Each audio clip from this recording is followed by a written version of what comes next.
Hey everyone, ये class 12 का first lesson है जिसका नाम ही द लास्ट लेसन है। इसके जो राइटर है वो एल्फोंस जॉट है, जो कि एक फ्रेंच नोवेलिस्ट और एक ऑथर है शॉर्ट स्टोरीज के। उन्होंने ये जो चैप्टर लिखा है द लास्ट लेसन, इस स्टोरी में एक लड़का है जो कि मैं हूँ। मुझे आज स्कूल जाने से बहुत डर लग रहा था। क्योंकि आज जो हमारे टीचर हैं मिस्टर हैमिल, उन्होंने मुझे एक लेसन याद करने को दिया जो कि थे पार्टिसिपल्स। मुझे पार्टिसिपल्स के बारे में कुछ भी नहीं पता था और आज हमारा उसका टेस्ट था। वो इस पर क्वेश्चंस पूछने वाले थे। मुझे एक बार को तो मेरे दिमाग में आया कि क्यों ना मैं आज स्कूल जाऊँ ही ना, बाहर कहीं अपना दिन बिताऊँ, इतना अच्छा दिन हो रहा है। लेकिन मैंने हिम्मत करी अपने ऊपर और मैं चला गया स्कूल। जब मैं भागते भागते स्कूल जा रहा था तो मैंने देखा कि बुलेटिन बोर्ड के बाहर बहुत ज्यादा भीड़ लगी हुई है, लेकिन मैंने उस पर ध्यान न देती हुए अपनी क्लास में जाना सही समझा, क्योंकि पिछले 2 साल से उस बोर्ड से सारी बुरी खबरें ही हमारे पास आ रही थी।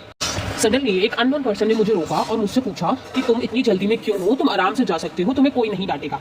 उसके इतना कहते ही मुझे रियलाइज हुआ कि आज की मॉर्निंग कुछ अलग है। आज बिल्कुल शांति है, मानो संडे का डे हो। हर वरना रोज आना हर तरफ जब मैं स्कूल आता था तो शोर ही शोर होता था, जो कि सड़क तक भी सुनाई देता था। Opening closing of desk, students के लाउडली चैप्टर रीड करने की आवाज, टीचर के रूलर को टेबल पे मारने की आवाज एक्सेट्रा।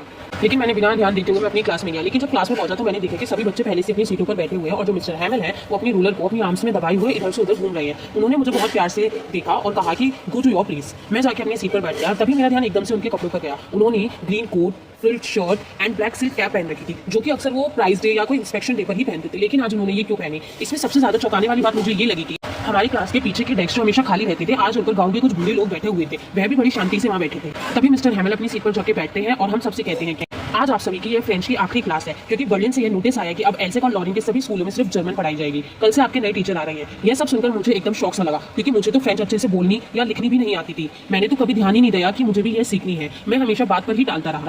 मैं ये सब सोच ही रहा था कि एकदम से मुझे मेरा नाम सुनाई देता है, क्योंकि मिस्टर हैमिल मुझसे क्वेश्चन पूछ रहे थे जो कि था पार्टिसिपल्स के रूल। मुझे नहीं आता था, इसलिए मैं चुपचाप खड़ा हो जाता हूँ और अपने डेस्क को पकड़ के खड़ा रहता हूँ। फिर मिस्टर हैमिल बड़े प्यार से मुझे समझाते हैं कि इसमें तुम्हारी कोई गलती नहीं है। तुम्हारे पेरेंट्स भी तुम्हें पढ़ाने से ज्यादा पैसा कमाना चाहते थे और मैं भी तुम्हें हमेशा फूलों को पानी देने भेज देता था। जब भी मैं फिशिंग के लिए जाता था तो तुम लोगों को छुट्टी दे देता था। यह सब सुनकर मुझे बहुत ज्यादा हैरानी होती है।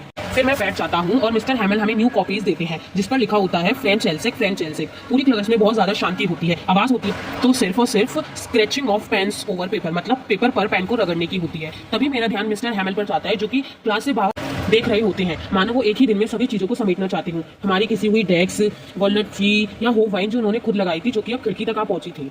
तभी अचानक से चर्च की घड़ी में 12 बज जाते हैं और पर्सियन से लौटे हुए लोगों के नगाड़े की आवाज आने लगती है। मिस्टर हैमिल बड़े ही अचरज के साथ खड़े हो जाते हैं और ब्लैक बोर्ड की तरफ मुड़ते हैं। वह बिना कुछ कहने के कारण केवल चौक उठाकर ब्लैक बोर्ड पर लिखते हैं वाई वाई फ्रेंड्स। फिर हमारी तरफ देखते हुए हमें एक इशारा करते हैं कि कक्षा समाप्त हुई। That's all for this chapter.